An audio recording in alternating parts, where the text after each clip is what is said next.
Hello, everyone, and welcome to Patriot Underground. Today is April 22nd, 2021, and today is episode 28. And also, it is part 8 of our series on Agent Buried Alive. Tonight, we're going to be getting into chapters 7 and 8 of that book. So before I begin, I just want to take a moment to extend my gratitude to the audience, as I always like to do at the beginning of every show. The channel is continuing to grow, and I am just super excited about all of the new listeners who are stopping by and subscribing to the channel, liking the videos, sharing the links. It has been absolutely amazing, and I just want to say thank you to everyone out there. If you're listening to this show, I just want you to know that I'm doing this show for you, and I take your consciousness and your attention and your time very, very seriously. So I do the best that I can to try to bring you high quality information. Certainly, there have been a few hiccups along the way as I'm learning as I go, but I really appreciate all of you for standing by me and sticking with me and for sending me all of the amazing correspondence. So much love, so much respect. It's just truly amazing, and I just wanted to say thank you. Okay, so let's jump back in. So tonight we begin with chapter 7, as I mentioned. Now, Casbolt begins this chapter by detailing the New World Order plan to the best of his inside knowledge at the time of the publication of this book. And by the way, if you're new to this series, this book came out in 2008. And of course, surprisingly, not many people know about this book, that it even exists. And not many people, when you look at the population as a whole, not many people are aware of the information that's contained in this book. So, according to Casbolt, the Cabal had a plan that they referred to as the 4 horsemen of the apocalypse. So the first element of this plan was a global stock market collapse. This was the plan to usher in the New World Order. So first they were going to have a global stock market collapse, and then they were going to have an Arab-backed invasion of the United States and the United Kingdom, which would lead to World War III. The third thing that they were going to do was to have a large-scale bioweapon attack on the world's population. Well, that sounds awfully familiar. And then finally, they were going to top this all off by having a false flag alien invasion with the Cabal and the negative agenda aliens, extraterrestrials, working together to seal the deal, to scare the public significantly enough that everyone was willing to give up all of their liberties and submit to this New World Order. So when you compare that information that came out about 14 years ago with what's going on today, certainly there have been chess pieces that may have been chosen or modified, but the attack vectors remain. Certain chess pieces may have been swapped around, but we know that the Cabal has tried to plunge the stock market, has tried to collapse the stock market repeatedly, certainly during Trump's first 4 years. And Trump was successful in propping up the economy and the stock market. So he thwarted them in that area. We also know that Hillary, had she gotten in, which was the plan, was planning to start a nuclear war with Russia or with North Korea, which would weaken both the United States and Russia to such an extent that they would essentially submit to Chinese Communist Party rule. Obviously, we have COVID going on. We have a large-scale bioweapon attack on the world's population. And, of course, we also have the beginning of the alien reveal, as I've discussed many times. It seems to be the white hats dribbling out information about extraterrestrial existence and life, about UFOs, about off-world technology, etc. Now, the remainder of Chapter 7 details letters that were received by Casbolt in the wake of his going public.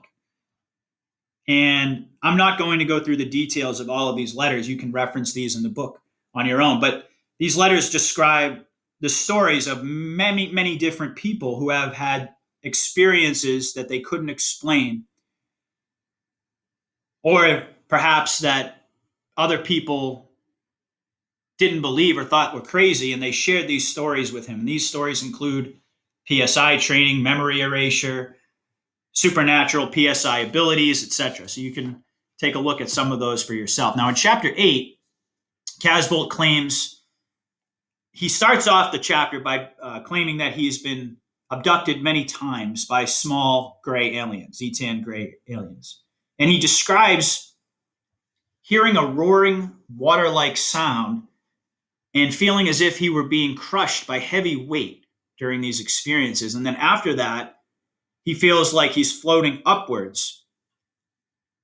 And apparently, these are commonly reported physical symptoms associated with abductions. And he relays that as a teenager, without knowing how or why, and he was able to control his breathing and make geometric shapes appear in front of him in the form of a ladder. And he showed these symbols to his parents after writing them down. So he would visualize these symbols, these geometric shapes in front of him in the form of a ladder as he's controlling his breathing, and he drew pictures of them. And he explained to his parents that the more he controlled his breathing, the higher he could make the ladder ascend, which I thought was very interesting. Now, years later, he realized that he had written down Buddhist symbols, what are called the 8 auspicious signs. He had written these symbols down intuitively without any prior knowledge or instruction. And he was practicing a form of yoga, a form of breathing yoga known as prana, or Prana. And he didn't know anything about it at the age of 10. So how do you explain that? And then he tells us that at age 8, he had written an elaborate story in the form of a poem about finding a time portal, or a wormhole, as they're called, outside his house, which led to a different world with friendly extraterrestrials whom he allied with to destroy an evil extraterrestrial called the Executioner. This is a story that he concocted at age 8. And apparently, according to Stephen Hawking, the fourth dimension is time and can be accessed by wormholes, or sometimes they're called jump gates. So Casbolt intuitively projected into the future, accessing genetic memory, which we've discussed a lot, far before he had any conscious training or knowledge on the subject. And then he goes on to detail some close encounters that he's had with extraterrestrials since 2000, since the year 2000. All right. The first one, he woke up in the middle of the night, paralyzed, and there was a tall reptilian being in his bedroom that had wings. And it was cloaked in this thermopic camouflage, which we've talked about. And so the reptilian being kept disappearing and then reappearing. And then Casbolt reports there was a voice in his head that told him to envision pink light emanating from his being. And pink light being a manifestation of positive energy. And it worked. The weight began to lift off of him. So he was paralyzed and felt almost like he couldn't breathe. And suddenly, as he began to envision this pink light emanating from his body, the weight began to lift and the winged creature flew away. And then he says that the next day there was a strange green light which appeared briefly, which he describes as a possible explanation. It could have been a particle beam used to induce long-range mind control technology. And that apparently this technology has been used on him at night to activate sleep alters. So he performs a task and then goes back to sleep unaware, and he wakes up completely exhausted. So this green light may have been the remnants of a particle beam that had been used on him for that exact purpose. And then he says that 2 weeks later in the year 2000, he was in his dining room and he went into a trance-like state.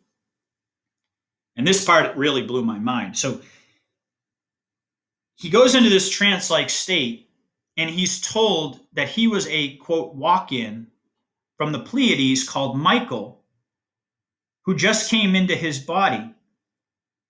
And his former self, James, had decided to leave and stay in the cities of light in the Pleiades star sector. Most of that's a quote. Although his soul is now Michael, he's living on James's memories. Now, apparently, and you have to bear with me here because this can be a little bit confusing, but apparently Michael, this other soul, was an early arrival there to lead a mission in a galactic battle. So he had been orbiting in a Pleiadian starship. And his instruction was for Casbolt to carry a message of truth. He needed to understand who he was in order to, quote, ground his star body in this physical body. So Michael and James, according to Casbolt, were twin or braided souls who had contracted to swap locations or vectors in the galaxy prior to the physical body's conception. The exchange of location vectors occurred just before this, when Casbolt had been, as he puts it, self-harming and suicidal. And after this soul exchange, after Michael's soul came into his physical body, his pupils changed sizes, and he noticed physical and mental changes, such as a dramatic increase in his IQ. So to further explain this concept, he goes on to quote a book called Earth Angels by Doreen Virtue. The souls involved spend a lot of time discussing their soul exchange. They test drive bodies. Both parties must be in full agreement, as no changes can be made unless agreed to prior to events unfolding. And an intersection episode is set. Once an agreement has been made, a, quote, intersection episode is set. And these two souls, Michael being the walk-in soul and James being the walk-out soul. They're referred to as walk-in souls and walk-out souls. So a walk-out soul engages in a suicide attempt or has an accident or there's a surgery or has some sort of an out-of-body experience. And when the new soul awakens, there's usually no memory of the walk-in process. And then she says, quote, an amnesia effect occurs when a spirit travels from the fourth dimension of the spirit world, where time isn't measured, and land in the third dimension of earthly time and life. So this is a fascinating concept about soul swapping or soul switching. I've heard a little bit about this before, but just another element of information to explore. Now, the second encounter occurred in August of 2003, the second close encounter that Casbolt had with an extraterrestrial. This was while staying at a house in England, in Wiltshire. He awakens in the middle of the night to an albino Anunnaki type male extraterrestrial that he describes as about 6'3", with an athletic build and long blonde hair down to his shoulders. And this alien in the middle of the night is just standing there in his room at the end of his bed. Now the Anunnaki just stood there smiling at him until he was sure he was awake, at which point his neck became elongated and started to morph. It started to wave back and forth. And then the creature shapeshifted into a Draco reptilian, taller than the last time. But this time, this reptilian didn't have any wings. Now, Casbolt says that he went to attack the Draco, and that the alien pressed a button on his waist and disappeared, apparently using a teleportation device. Casbolt acknowledged that this sounds crazy to the uninitiated, but he adds that there's a huge MIEC, that's Military Industrial Extraterrestrial Complex, MIEC facility nearby, and that perhaps the reptilian had come from there to attack Michael, the new soul that had taken over his body, the new soul that was there to carry out a mission, a military mission against these Draco reptilians, these evil NAAs. A third encounter, he said, happened in early 2006. He was attacked again in the middle of the night, while this time he was spending the night with his girlfriend, or over his girlfriend's house. And apparently, in this experience, he fought off a reptilian 6 times before it finally fled. And then in a fourth encounter, which happened in November 2006, when Casbolt was at his home. And in this experience, he was looking out the window and he saw 2 Zetan gray aliens approaching out of his window very late at night. Now, he tells us that his altars are triggered in the presence of extraterrestrials without his conscious awareness even. And he shouted authoritatively to them, and this is a quote, "In the name of the I am that I am, I raise high-frequency source energy." And at this point, he began to shoot rays of green light at them from his palms. And eventually, they disappeared. According to Casbolt, this has happened many times, and he's fully aware, as I said, of how crazy it sounds, but he swears that these are facts. Now, I believe that you have to apply your own intuition here to these stories. For some reason, I think they're credible based on all the other information that Casbolt has provided. He then goes on to explain that he has some kind of a seal around his forehead, probably due to an implanted microchip. And he has memories of various medical procedures being performed on him, some of which he describes later on in the book. But this chip he describes in a quote. He says, quote, "The chip in my skull is positioned in the front of my pineal gland and gives off a scalar energy field that wraps around this gland and blocks my PSI scalar abilities in everyday life." He continues, quote, "This energy field deactivates when I feel myself to be in great danger or experience intense fear." Then he adds that his controllers or handlers could also manipulate this brain chip to activate his PSI abilities for a black op. He then says he was a national security secret on account of his PSI abilities, which the government wanted to control. And these abilities specifically had to do with creating the ability to create, harness, and control electromagnetic energy. But the government wanted to control his PSI ability and not have him walk around with it in everyday life, which I guess to some extent makes sense. And they did that using brain chips to achieve their own evil ends. Casbolt claimed that the NSA doctors switched off his PSI blocks to be used in additional remote viewing operations. He sent telepathic signals through remote viewing to various extraterrestrial races,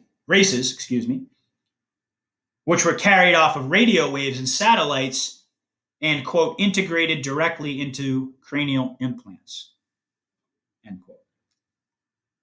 And then he goes on to describe a digital link known as RNM, which stands for Remote Neural Monitoring, which links his cranial implant to various NSA computer mainframes all around the world.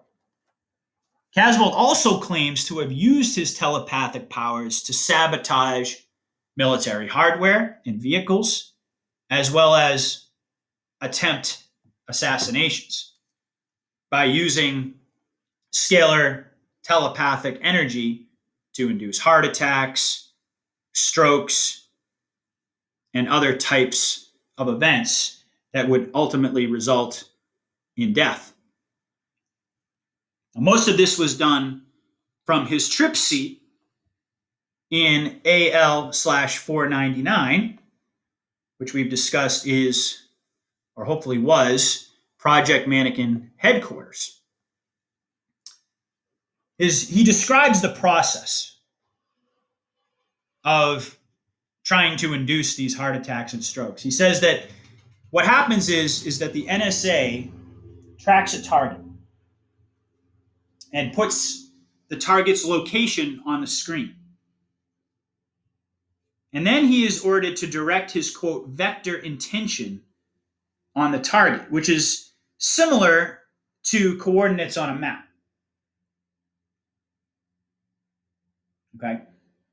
Now, brainwave tones are played in his headphones, as an image of the Kabbalah tree of life appears in the circle and is projected onto a screen in front of him. He says, quote, a geometrical shape would appear in the circle in the top and start to spin. Okay? And then he goes on to describe this a little bit further. I'm going to read the quote. He says, quote, with my awareness focused on the shape, I would feel like I was being absorbed into the screen. And then an electrical shock from the seat would project my awareness through the circle at a tremendous speed. And I would see areas of land rushing past me as if I was flying. I would then find myself at the location of the vector intention and see the targeted individual. This was a fully interactive experience, and I was totally conscious. If the target got on a bus, I was able to travel through the side wall of the bus and hover above them. I then focused my awareness to their chest or other parts of their body, such as their throat, and they would start to have a panic attack or heart attack. As I was in a dissociated state, I would feel nothing for their suffering. I would like to say that this is an especially cowardly way to kill, but I was not in control of my own actions, and I was being used as a kind of living machine.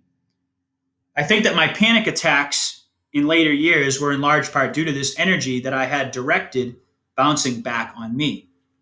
What goes around comes around. All right, guys, so that brings us to about halfway, I would say, through chapter 8. So I'm going to wrap it up for now. Hopefully you enjoyed this installment of the series. Please let me know. Comment on the video, like if you enjoyed it, share the links, donate through Patreon if you can to support the program, to support the development of the channel. And thank you all again for listening. I really do appreciate it. God bless each and every one of you. I'll be back soon with another report. Until then, Patriot out.